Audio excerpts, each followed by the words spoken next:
Thanks for coming on the show. How you doing? You all right? I'm good. I'm great. How about you? I think you're our first Canadian. Is that right, John? I think it's our first joint. Hey, all right. Yeah, we've been waiting for a Canadian. Perfect. Yeah.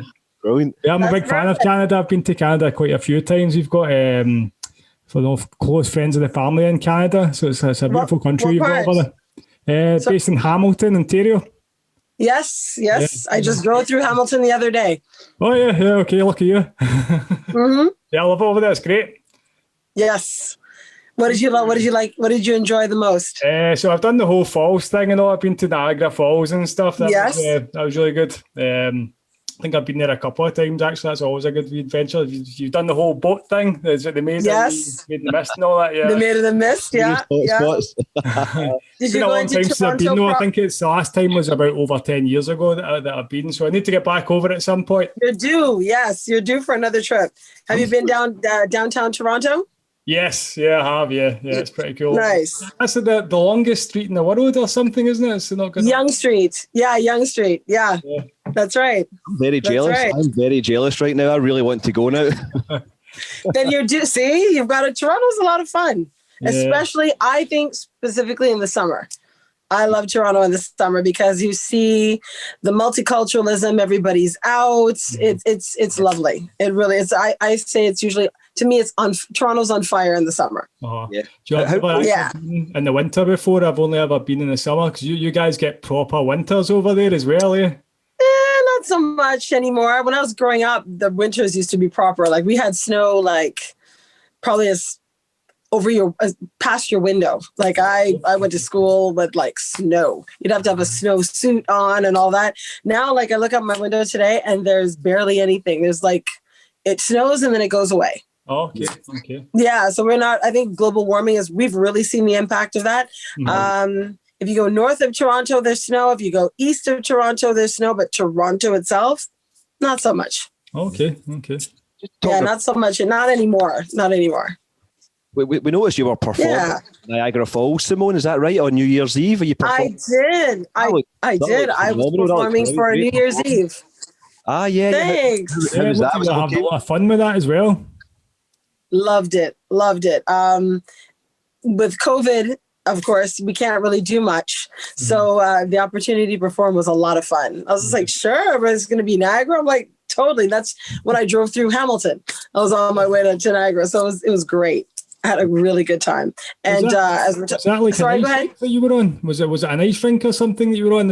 Yeah, we were actually, the location of that was Wayne Gretzky's winery. Wow. Okay. So it would not be proper if they didn't have an ice rink. So it was great.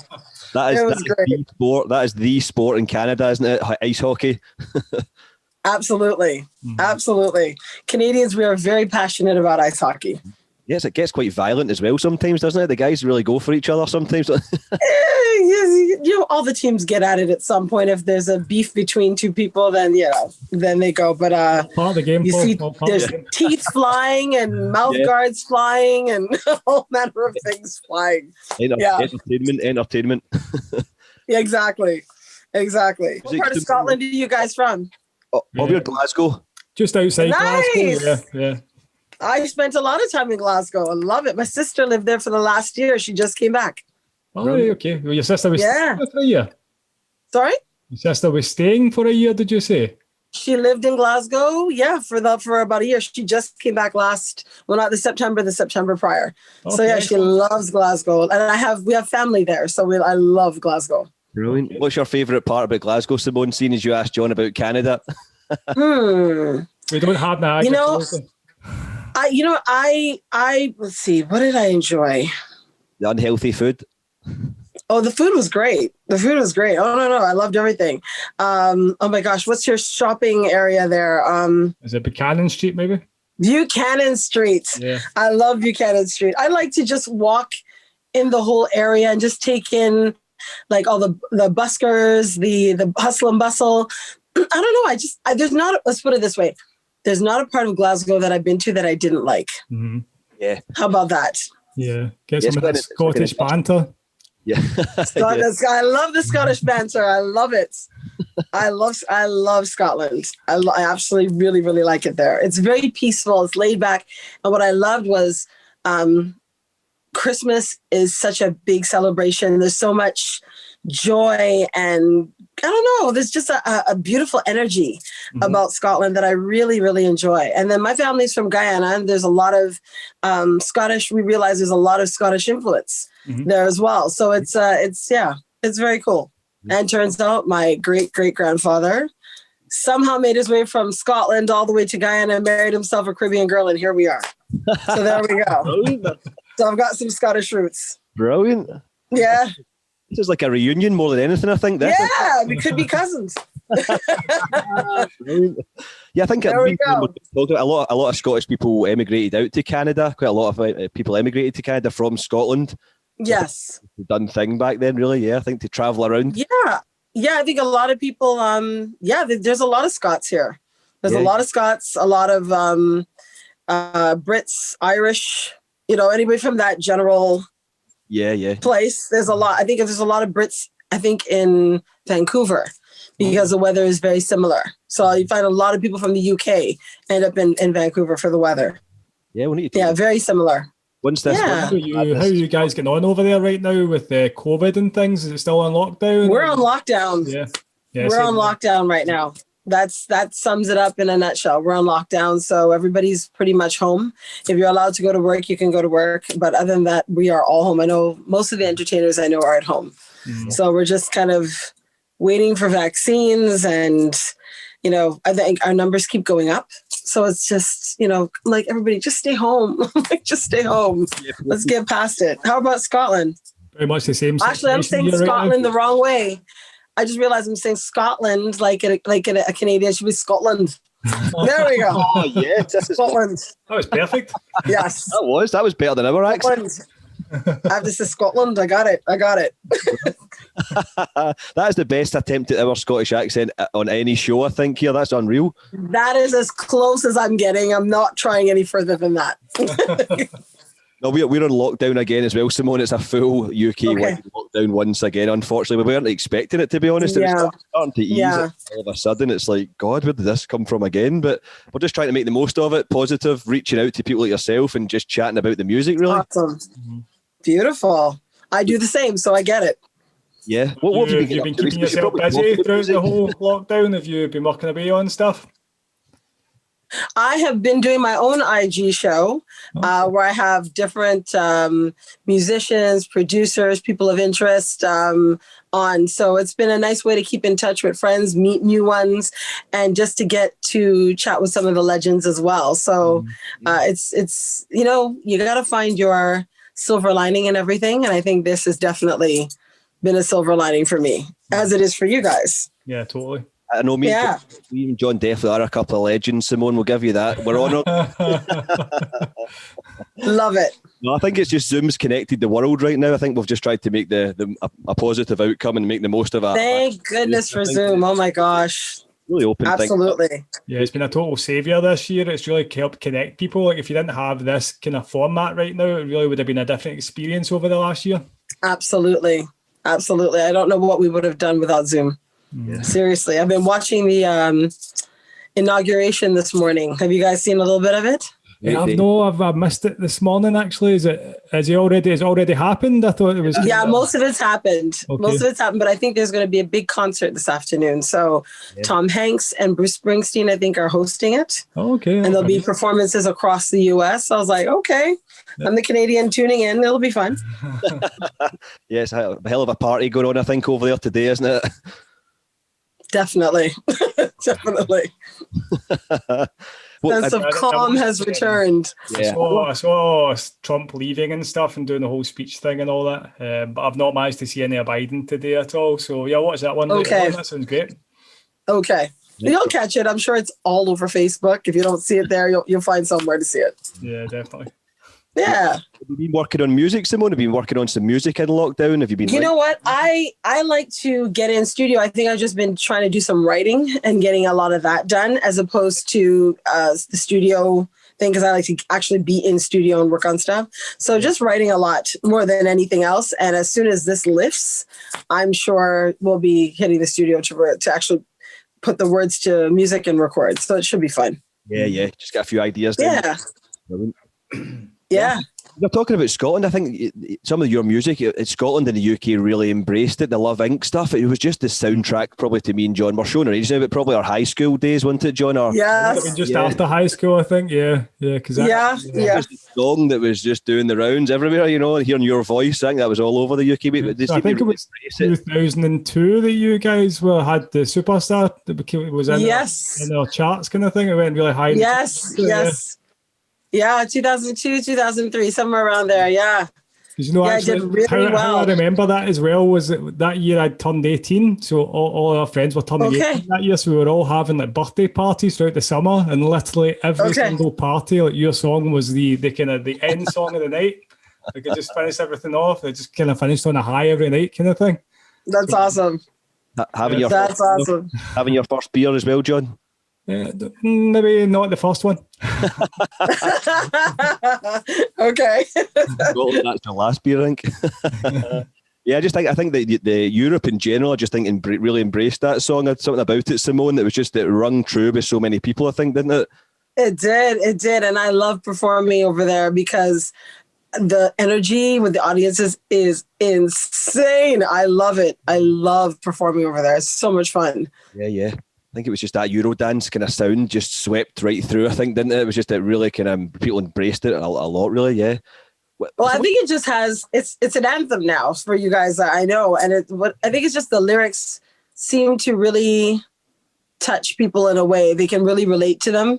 Yeah. And that's a beautiful thing because as a singer, that's what you want. You want songs that leave a lasting impression on people's lives and in their hearts and in their minds. And when they hear it, it brings back a good feeling.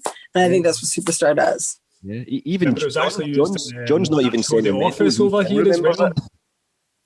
Well, sorry, what did you say? There was a big show in the UK called The Office, and it was used in one of the episodes for that as well, and it was like it just worked so well with it as well. And I've heard. I was just going to say, John's not a sentimental person, and Simone, even he's remembering it. That's saying something, that really is. John doesn't remember a lot, but so if it's touched John's heart, then you're really onto a winner there. I don't even put up Christmas decorations, Simone. Sorry? I don't even put up Christmas decorations. I have no sense. Oh my God. You gotta put up a tree. Oh God, Simone, don't. I've tried so hard to get a little bit of Christmas. No. I put on a hat. I put on a hat on Christmas Day, that's it. You know what? Once it feels like Christmas to you, it's all good. Get a good gin and you're good to go. That's it. It's all the cheer you need. Brilliant. Exactly.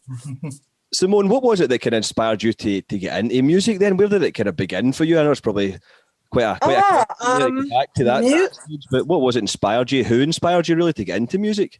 You know, music for me was actually an accident. Coming from a Caribbean home, I'm born and raised in Canada.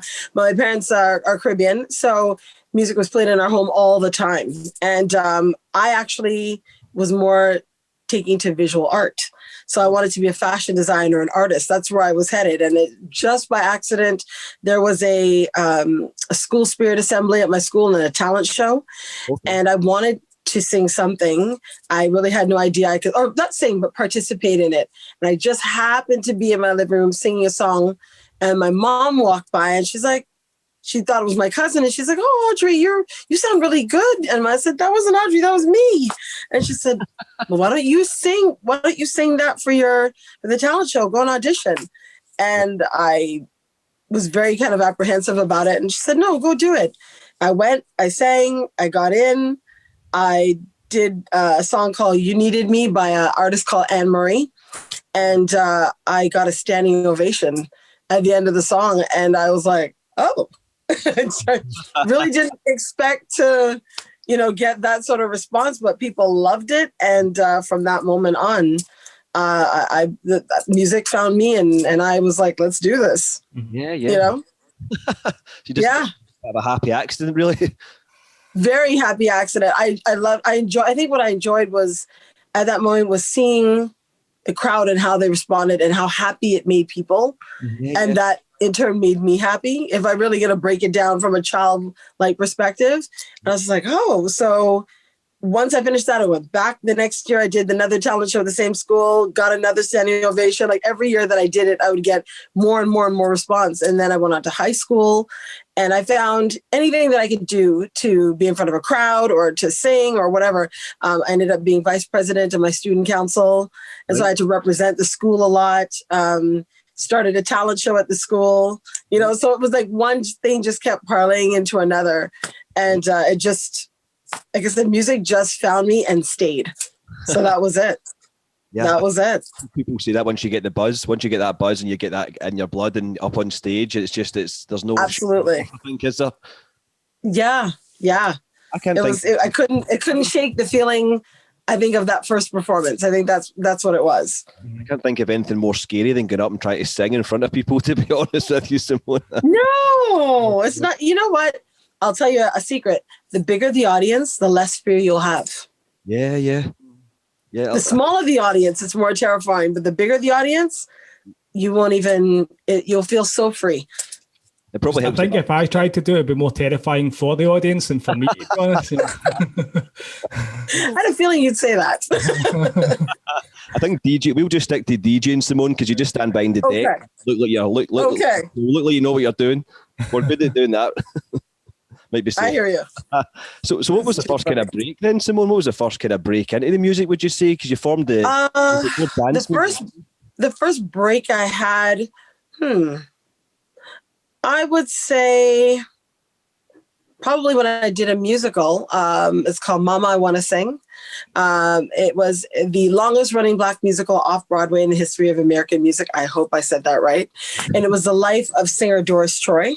Okay. And so I got a role in that because I was actually attending college for music, and I got a role in that theater production, and it got such a great response in Toronto. That was it, you know, and I really enjoyed being part of that. And then from then on, I started doing, demo work in studios for different producers.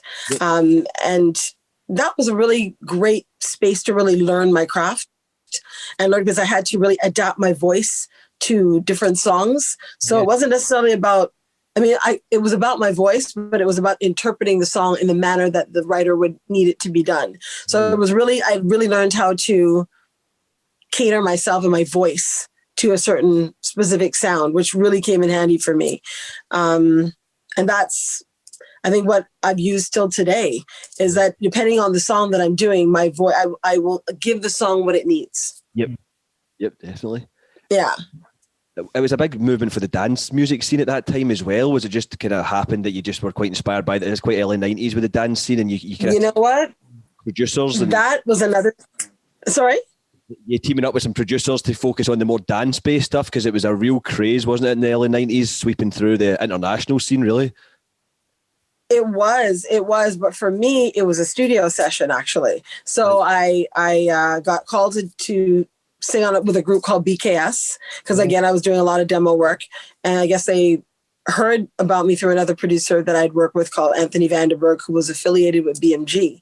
Right. So I had done some stuff for Anthony. It did very well on a compilation disc, and he referred me to BKS. So BKS was another iconic dance music group in Canada. We had some really, actually, if you look it up on YouTube, it'll probably come up. We had some pretty awesome hits. And from there, that group disbanded, and the head of the group asked me to carry on with him and join Love Inc.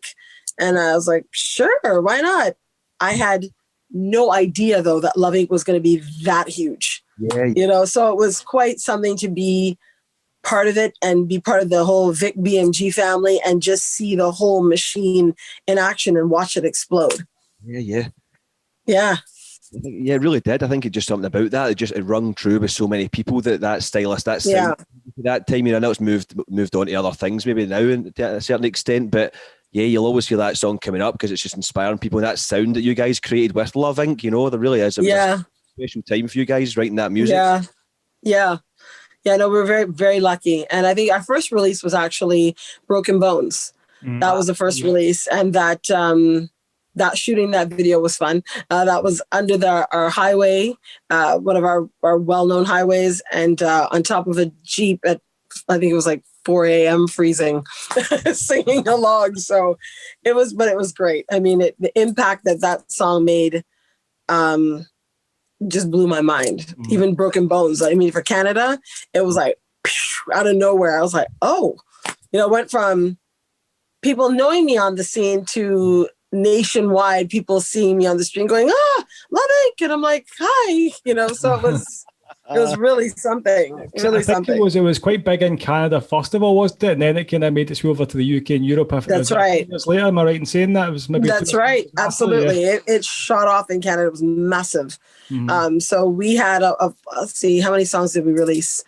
I think about three or four songs we released off the album, which led to Junos, which is our version of the Grammys. So it exploded. It literally exploded. We were touring coast to coast. It was crazy. That must have been some experience for you. Absolutely.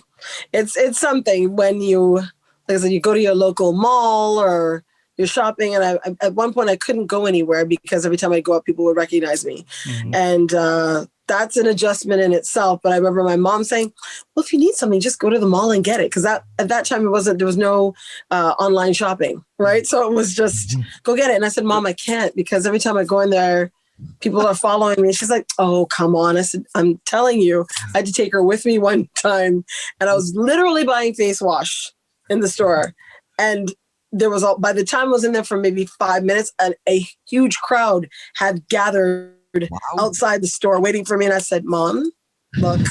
And she turned, she was like, I think for the first time, my parents or my mom really saw what my life was like with the fame that came with this music, It's crazy. That's quite a lot to take in, I think, because if it just happened in such a short time, then that must be quite a big adjustment for you as well, like to go to that kind of level so quickly.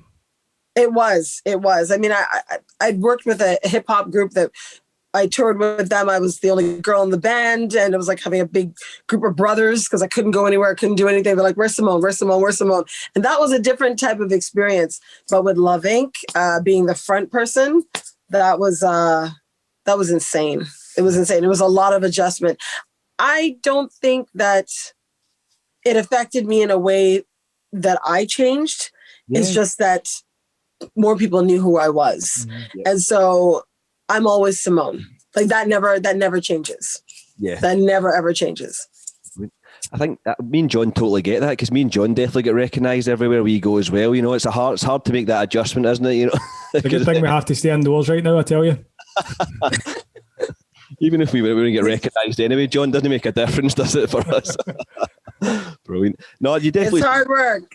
It's hard work. Still seem grounded, Simone. Like you've not lost what you're passionate about and what you're all about, And I think that's, like you say, that's the main thing. That's the main thing. That's a big shock. I can't even imagine that. That must be a big shock to the system to go through something like that. It is. But like I said, I think the one thing that I always carry with me when I perform, specifically, You're a Superstar. My mom again was with me at one of the shows at the Love Inc.'s inception, and she sat there listening to or watched the audience, and she was watching me, and she said, I want you to remember every time you sing this song, it's not about you. She said, it's not about you. She said, you're the vessel that comes through. She said, but there are people falling in love in that audience to your song. There are people making friends. You're healing people. You're uplifting and strengthening people. She said, I need you to remember that every time you sing the song. And literally every time I sing it, whether I'm in Glasgow, Northern Ireland, wherever, and I look out into the audience, that's exactly what I see. Because I see people hugging each other, eyes closed, hands in the air, people kissing, hugging. Like it's really something to see that happen. And to know that the song still has that effect on people. This song is now like 22 years old, and it still gets so much love in the UK, and it means a lot to me. I don't think people really realize when I'm on that stage just how emotional it is for me to look out and see that and to receive so much love still. I don't take it for granted ever. That's a great outlook, and a great outlook for your mum to refer to that way. It sounds like you're quite grounded as well then, things like that. Very, very grounded. Very, very grounded. I never got treated like the superstar ever. They were just like, okay, you're home. We got to go grocery shopping. Let's do it. I'm like, okay. Just go online now anyway. Online shopping, thank God for that. Simone, you don't have to go to the mall. Oh, yeah. No. That's a problem. So there's good to that. There's bad to that. But it's good to be on. What about the European tours like as well? When you go over to Europe and started touring around there, that must have been quite an experience as well. Well, we actually did a tour to Ireland and Northern Ireland. When we went, I think it was 2000 or 2001. We were there. And the trips, again, were phenomenal. There's a show. Oh my gosh, what's the name of the bar? Oh, I can't remember the name. Oh, I can't remember. But if you YouTube Love Inc. Ireland, it will come up. And you'll actually get to see they actually videotaped a whole portion of us like touring, traveling, whatnot. And the audience, it was insane. It was insane. And I even then was just overwhelming, in a good way, to cross an ocean and to know that people know your music and are that passionate about it. Again, mind blown, Went to Spain, same thing. That was actually went to Tenerife. Okay. And that was the largest audience I've ever performed in front of. And it was 500,000 people. Really? Wow. And, yeah. And nobody spoke English. Yeah. And we stepped out and started to sing Broken Bones because that was number one in Spain. And the audience, I just started singing it and the whole audience took over. And I was like, oh my God. Like, it's singing back. Wow. It's moments like that really show the impact of the music. Yeah. And it's for me, rather than, oh my God, see everybody singing my music. It's wow. Like for me, it's a very humbling experience because as I said, you realize that the music is so much bigger than you. Yeah. Yeah. It's so much, it's really not about you. It's about the people you're singing it for. Yeah. What was that, Simone? Was it a big festival in Tenerife? It was a huge festival. I can't remember the name. Right. I can't remember the name of the festival, but it was in Tenerife. That is a crowd. Very cool. That's an army, I think, isn't it? That's 500,000 people. Wow. Yeah, that was insane. And I never got any proper pictures of it. The one picture I have, it's me and there's a dancer right behind me, but it looks like we're almost one person because she's spinning. And so you kind of see the crowd, but it was dark. I was like, why do we have no pictures of this? It was really, I'm sure it's somewhere. One of the festival people have it. I don't, but I mean, it was one of the most amazing experiences of my life, to be quite honest. If you're watching this out there and you were at that festival and you have any pictures or footage, be sure to send them into Only Good Vibes Music, all right? We'll send them over to you. Send it to me. Simone Denny Music on Instagram, absolutely. Tag away. Absolutely. Brilliant. No, that's incredible. I was going to ask you what some of your highlights were with her or so far, and you would probably say that's definitely up there. Because did I read somewhere you performed with Patti LaBelle and Jocelyn Brown? Was it Lady Mama? I did. I performed in Toronto, actually.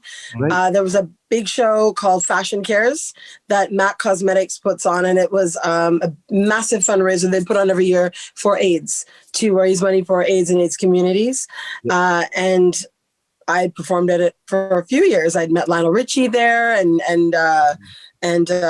Chucky Booker. And then I got asked to do Patti LaBelle, sing with Patti LaBelle. And I was like, you sing with Patti LaBelle? They're like, yeah. I was like, okay.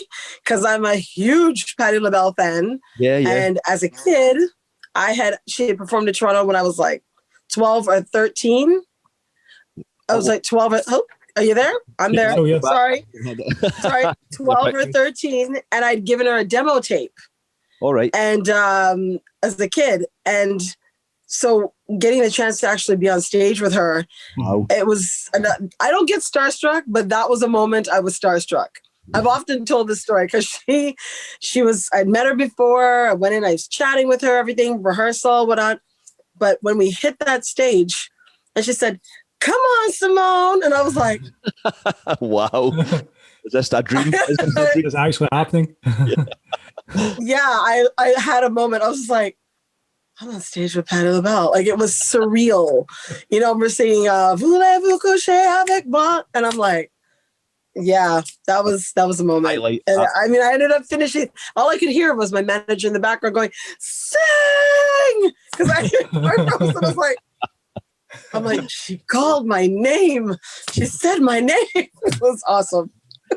You do quite a lot of charity work, don't you, Simone? You do a lot of charity concerts and things then? You mentioned that. I do. Wherever I can lend my voice to help people, I'm there. You know, whatever people need, I'm absolutely there. Brilliant. Was that kind of AIDS foundations and stuff, was it then? Or help people with kind of AIDS foundations and a few different... Well, Fashion Cares was AIDS foundation. I've helped Doctors with Borders. I've helped, it's countless. I don't even keep track of all the ones I do, but it's literally if there's an opportunity where my voice can help or my physical presence can help, just I'm there. Yes, brilliant. Yeah. Are you working on some music just now as well? Well, I've been writing. I've been doing some writing and connected with a lot of amazing producers. So some new things are in the works. Some new stuff is in the works. Yeah. As soon as this COVID stuff is done, which I feel like it'll be done better in the summer, by summertime, then we'll probably get in studio and start to do some work. Because I feel, I don't know about you guys, but I tend to follow politics, and with the whole Democratic thing kicking in the US, music tends to take a turn for a much happier and lighter feel. I don't know if you guys noticed that, but I feel like some really good dance music may be coming within a year or next year for sure. A good point.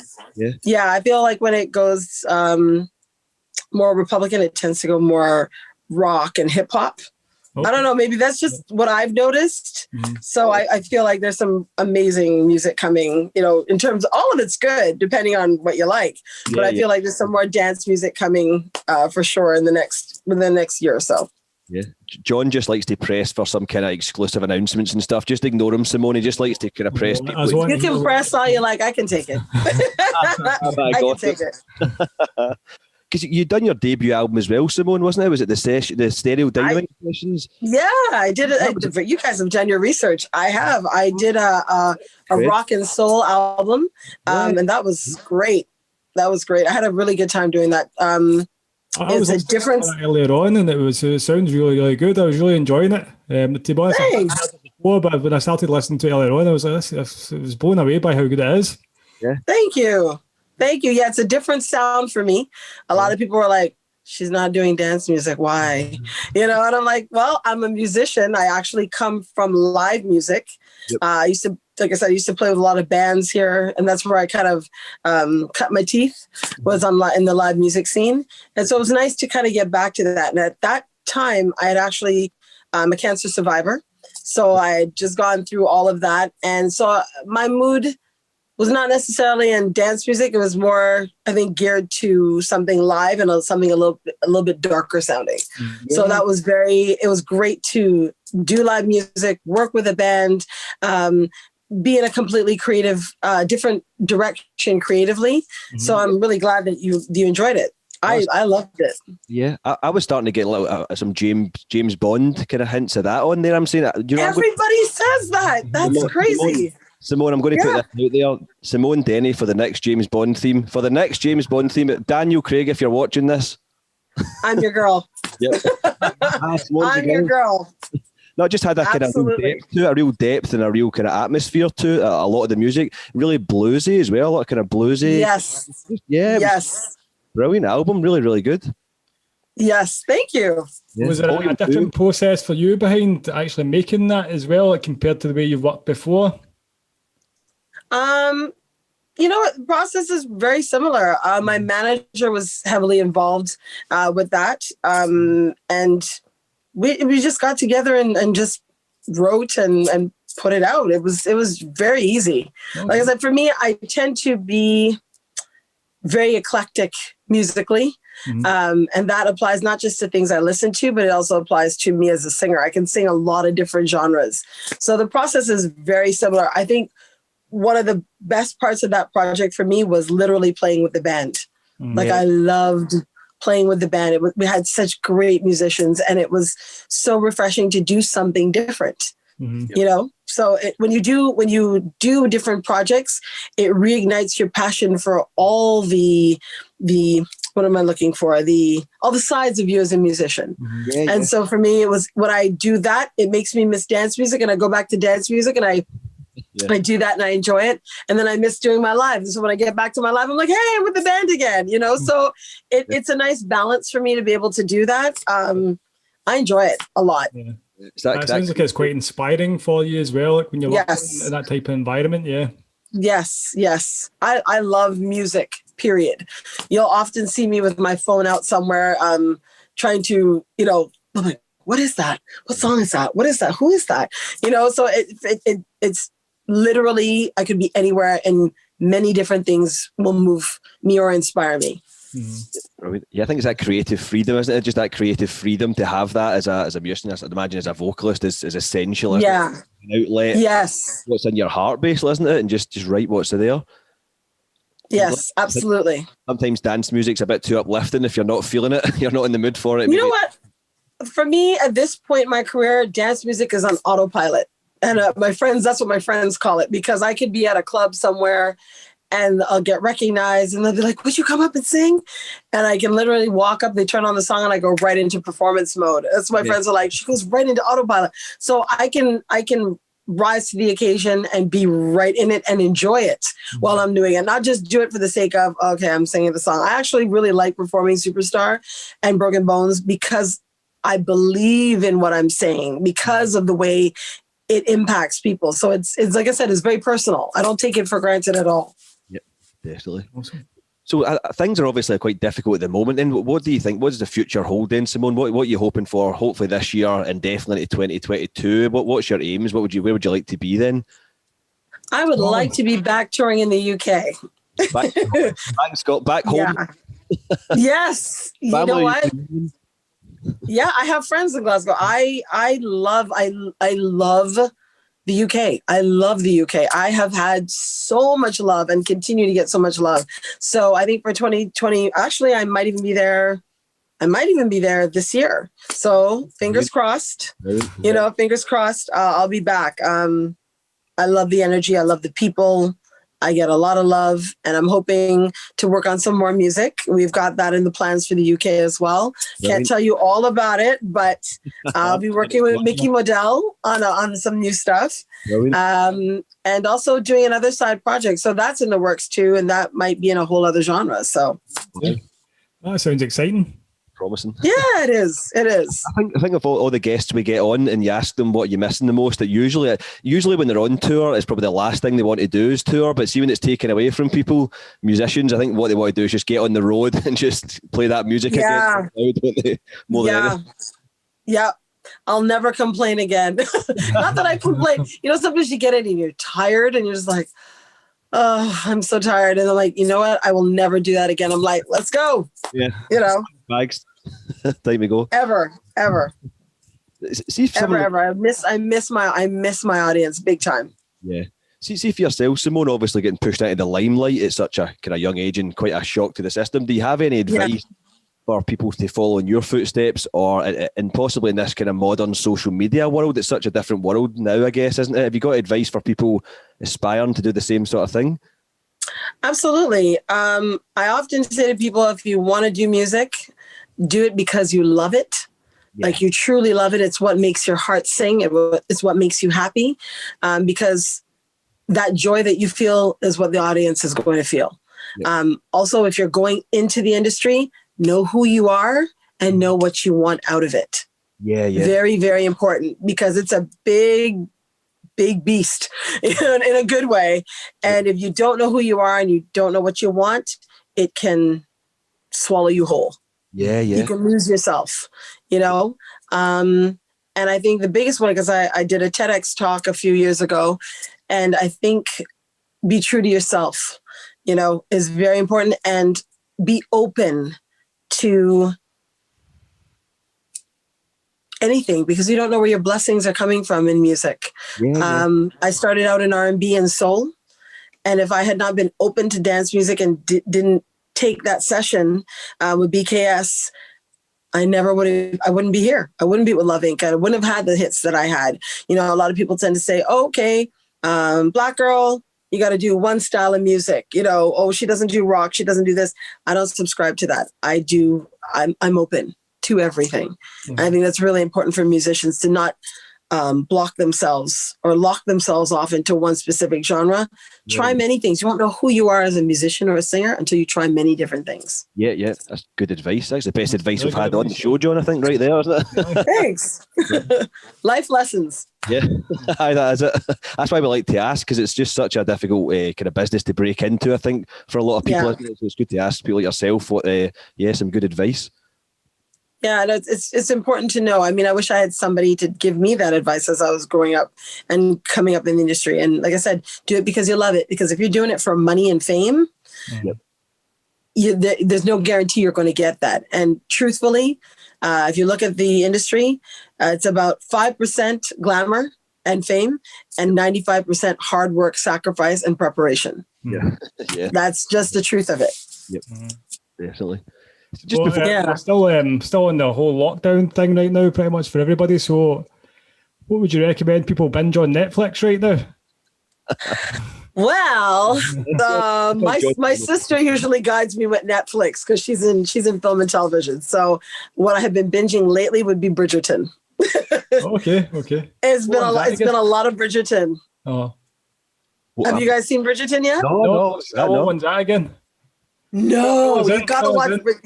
You gotta see Bridgerton. It's fantastic. Okay. I think you'll enjoy it. Okay. Everybody that I know has watched it or binged it and is watching it for like the third or the fourth time now. Okay, we'll get that. I think you'll enjoy it. John, how have you not heard of this? John's Mr. Netflix. Usually he knows all the shows. I actually thought I'd completed Netflix at one point. What else am I watching? I think Bridgerton is the main one. Yeah, I think it's Bridgerton. Definitely. Okay. Definitely. I'm trying to think. I've been watching a lot of Bond too. Yeah. Strangely enough, a lot of Bond. I've been going through all my Bond films. Oh, okay. Rewatching all the old Bond, all the new ones. I don't know, something about this time of year that I like to watch Bond. Bit of Dr. No, Simone, bit of Dr. No, bit of Sean Connery. Listen, my dad thinks that Sean Connery is like the best. He's like, all these other ones are okay. I like Daniel Craig. I like all of them. They all bring a different perspective on the character of Bond. So give me any Bond and I'm good with it. I swear, Simone Denny, time for a Bond theme. Let me make this happen. Hey, don't joke about that. I'm totally down for that. You do this? You got that good sound. I'm totally down for that. Anytime. Go ahead, make us happen. Yeah. From your mouth to God's ears. Brilliant. From your mouth to God's ears. I'm open for that. Yeah. If Daniel Craig happens to be watching this, make it happen, Daniel. Speak to your people. Let's sort this out. I'm ready. Simone, one other kind of last thing I'd like to ask as well. If you had to lock down with one band and be locked down with a band or maybe a producer, who would that be? Would you think? Who's some of your favourite artist or band? One band in the house for the full lockdown. Wow. One specific band. That's a hard one. One that wouldn't be on you a bit because it's a long time to listen to them in lockdown, so they've got to be good. You know what? I'd say I'd probably lock down with my own band for sure. That is a good answer. Sure. Yeah, I think that'd be a lot of fun. They're great guys, so it'd be a lot of fun. That's a good answer. In terms of an artist, I'll think in terms of the UK, I would say I'd probably lock down with Adele. I think she and I could kick back and have some good times, laughing, talking, joking. You know, I think I like her because she looks like a lot of fun to hang with, and her voice is phenomenal. So that'd be great. Good answers. No, that's brilliant, Simone. Thanks a lot for taking time out to have a chat with us. And I hope you enjoy the rest of the party. My pleasure. My pleasure. And hopefully you'll be able to. Simone, hopefully we'll see you again in Scotland at some point. Hey, you know what? When I'm in Scotland next time, we should see. I said it. Scotland. Next time I'm in Scotland, we've got to meet up. Absolutely. Family reunion. Absolutely. And wherever you're DJing, I'll come and hang out. Brilliant. Sounds good, Simone. We'll hold you to that one. We'll speak to you soon. All right, you take care over. All right. You guys take care. Thanks for coming on. Bye. Bye-bye.